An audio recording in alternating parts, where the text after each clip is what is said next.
बिस्मिल्लाहिर्रहमानिर्रहीम। अस्सलाम वालेकुम व्यूअर्स, कैसे हैं आप सब लोग। इंशाअल्लाह ताला बिल्कुल ठीक होंगे। अल्लाह ताला आपको अपने घर में खुश और आबाद रखे, सेहतमंद, तंदुरुस्त और तवाना रखे। व्यूअर्स, आज आपके सामने एक और न्यू डिश के साथ हाजिर हुए हैं जो कि बहुत मज़े की है। और आज फिर से हमारी अम्मी आई हैं हमारे साथ बनाने के लिए। अस्सलाम वालेकुम अम्मी। वालेकुम सलाम। बहुत बहुत शुक्रिया आपका। कोई बात नहीं। क्या बनाएंगे आज आप? मैं आज आपको मौसम की गोभी आई हुई है, बहुत शानदार गोभी है और बहुत मज़ेदार भी होती है। तो आज मैं गोभी गोश्त बना रही हूँ जी। तो और मेरी अम्मी के हाथ का होता भी बहुत मज़े का है और ये भुनावा बनाती हैं। आज आपको भुनावा हम गोभी गोश्त बनाना सिखाएंगे। तो देखें अम्मी क्या बता रही हैं हमें। बिस्मिल्लाहिर्रहमानिर्रहीम। ये तकरीबन 1 किलो गोश्त है। ये 2-2.5 प्याज है। प्याज ज़रा ज़्यादा डलती है, मसाला ज़्यादा होता है क्योंकि ये गोश्त जो है ना सोन के चढ़ाया जाता है, तो इसमें मसाला ज़्यादा होता है। तो प्याज ये 2.5 है और ये हल्दी है, ये मिर्च, ये आधा 1 चमचा हल्दी है, 1.5 चमचा मिर्चें हैं लाल मिर्च, ये धनिया है पिसा हुआ, ये नमक है हस्ब ज़ायक़ा, ये अदरक लहसुन है 1.5 चमचा जो आप अपने इसमें डालेंगे गोश्त में। ये ऑयल है आधा कप। और ये जब गोश्त भुन जाएगा तो फिर टमाटर से डाल के भूनेंगे और ये अदरक, मिर्चें, धनिया ये इसके गार्निश पे लगेगा। तो आइए चलते हैं, हम आपको गोभी गोश्त बनाना सिखाते हैं। बिस्मिल्लाहिर्रहमानिर्रहीम। पहले हम गोश्त डालेंगे क्योंकि ये जो है सोन के चढ़ता है, तो इसमें बारी बारी सब चीज़ें डाल देंगे। और इसको सोन के मतलब ये कि सोंधा, इससे सोंधा पड़ता है गोश्त। फिर अदरक लहसुन डालेंगे, फिर ये हल्दी डाली, मिर्चें डाली, ये पिसा हुआ धनिया ये 1.5 चमचा, हल्दी 1 चमचा। हल्दी ज़रा ज़्यादा डलती है इसलिए इससे रंगत भी अच्छी आती है और इससे फ़ायदे भी बहुत हैं। नमक डाला है हस्ब ज़ायक़ा हर चीज़।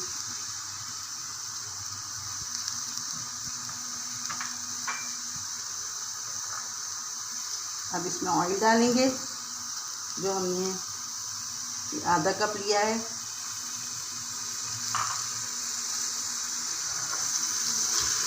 इसको चलाएंगे थोड़ा सा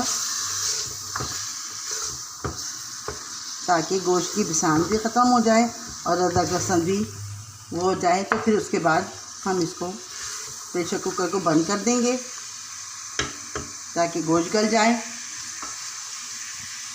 फिर उसके बाद सब्ज़ी डालेंगे। जी देखिए ये गोश्त भुन गया है, लहसुन अदरक भी ज़रा नरम हो गया है। तो अब इस टमाटर डालेंगे।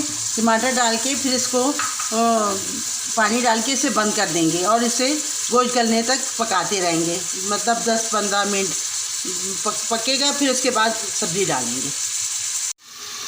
बिस्मिल्लाहिर्रहमानिर्रहीम। वीवर देखिए ये गोश्त गल गया है और टमाटर जो डाले थे वो भी सारे घुल गए हैं और गोश्त को भून गया है। अब तकरीबन ये अब इसमें हम सब्ज़ी डालेंगे। ये मैंने गोभी जो है 1 किलो इसको काट के इसको अच्छी तरह धो के और इसको रख लिया था। अब इसको मैं इसमें शामिल करूँगी गोश्त के साथ।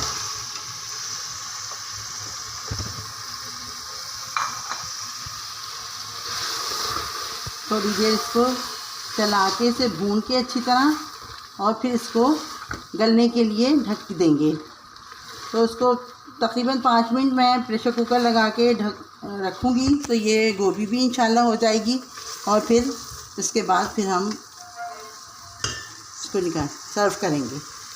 तो ये देखिए इसके बाद गोभी डालने के बाद फिर मैं थोड़ा सा ज़ीरा इसमें डालूँगी क्योंकि इसकी खुशबू से ना मज़े दोबाला हो जाता है। तो ये इसका बहुत बड़ा वो है कि इसकी ज़रा खुशबू बहुत अच्छी हो जाती है। तो अब मैं इसको थोड़ी देर के लिए बंद कर दूँगी, तकरीबन 5 मिनट के लिए। तो ये देखिए वीवर ये तैयार हो गया है। गोभी भी इसकी गल गई है और देखिए कितना खूबसूरत कलर आया है इसका।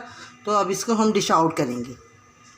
ना हमारा गोभी गोश्त बिल्कुल रेडी है और अब मेरी अम्मी इस पे गरम मसाला डालेंगी, घर का पिसा हुआ। ये भी मैं इंशाल्लाह ताला आपको सिखाऊंगी बहुत जल्द, बहुत स्पेशल होता है। अब देखेंगे ये रेडी है। देखिए हमारे इसके अंदर फूल बिल्कुल साबुत होते हैं, ज़रा अम्मी फूल खड़े खड़े रखती हैं और यही मज़े के लगते हैं। इंशाल्लाह ताला हम फिर मिलेंगे आपके साथ। आपका बहुत बहुत शुक्रिया अम्मी, आपका बहुत बहुत शुक्रिया। अच्छा बेटा, कोई बात नहीं। जी, तो इंशाल्लाह ताला फिर मिलेंगे एक बहुत अच्छी वीडियो के साथ। अपना बहुत सा ख्याल रखिएगा, मेरे चैनल को सब्सक्राइब करिएगा, वीडियो को लाइक करिएगा।